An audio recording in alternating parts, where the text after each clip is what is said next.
एक रात गोकुल पर मौत मंडरा रही थी। एक ऐसी राक्षसी जिसके स्पर्श से ही बच्चों की सांस रुक जाती थी। उसकी आंखों में जहर था, उसकी मुस्कान में छल था और उसका निशाना था नन्हे कृष्ण। लेकिन उसे क्या पता था, जिस बच्चे को वो मारने आई है वही उसकी मौत बन जाएगा। आज सुनिए कृष्ण और पूतना वध की रहस्यमयी कहानी। कंस का डर। मथुरा का राजा कंस बहुत क्रूर था। एक भविष्यवाणी ने उसकी नींद छीन ली थी। आकाशवाणी हुई थी, देवकी का 8वां पुत्र ही कंस का अंत करेगा। ये सुनते ही कंस डर गया। उसने देवकी और वसुदेव को कारागार में बंद कर दिया। एक एक करके उनके बच्चों को मार डाला।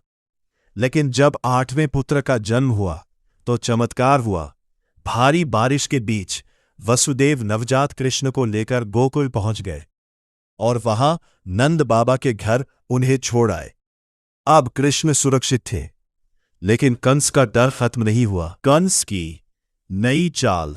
कंस ने अपने सैनिकों को आदेश दिया, हर गांव में जाओ, हर नवजात बच्चे को मार डालो।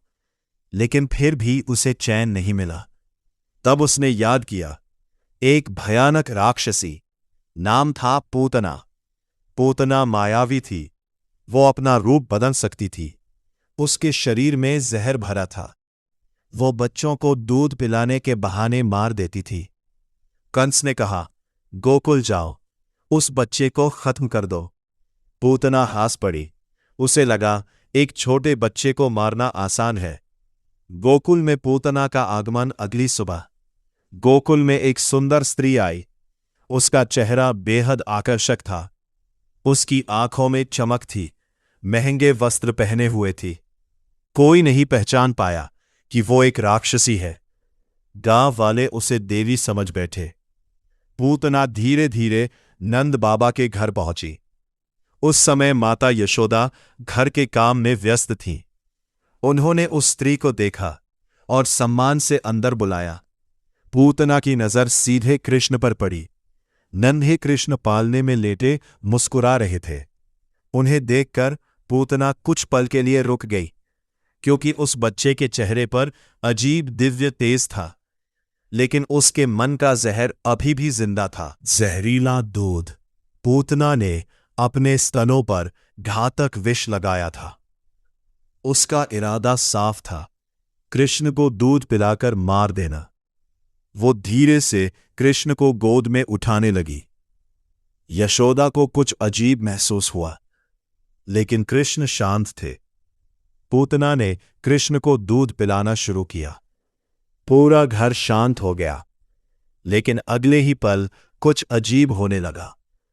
कृष्ण का चमत्कार। कृष्ण ने सिर्फ दूध नहीं पिया, उन्होंने पूतना की जीवन शक्ति खींचनी शुरू कर दी। पूतना दर्द से तड़प उठी। उसकी आंखें लाल हो गई।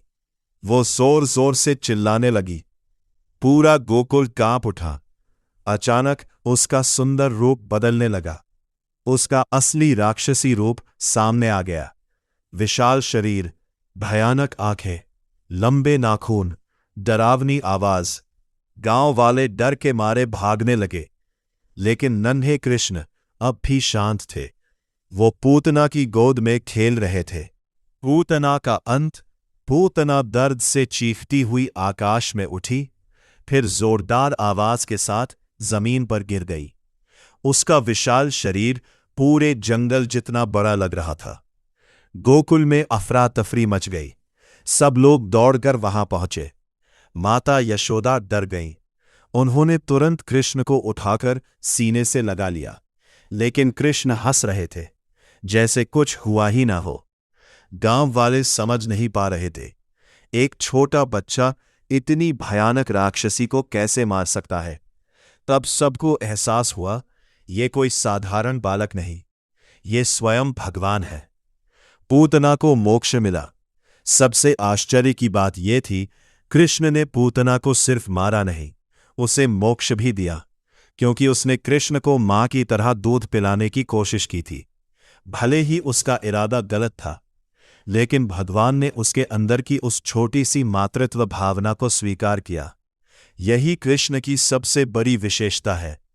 वो सिर्फ दंड नहीं देते, मुक्ति भी देते हैं। गोकुल में खुशी पूतना के मरने के बाद पूरा गोकुल खुशी से भर गया।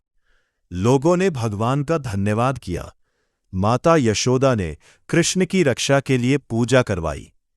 गोपियां कृष्ण को देखकर भावुक हो गई। अब सबको यकीन हो चुका था, कृष्ण कोई साधारण बच्चा नहीं है, उनके अंदर दिव्य शक्ति है।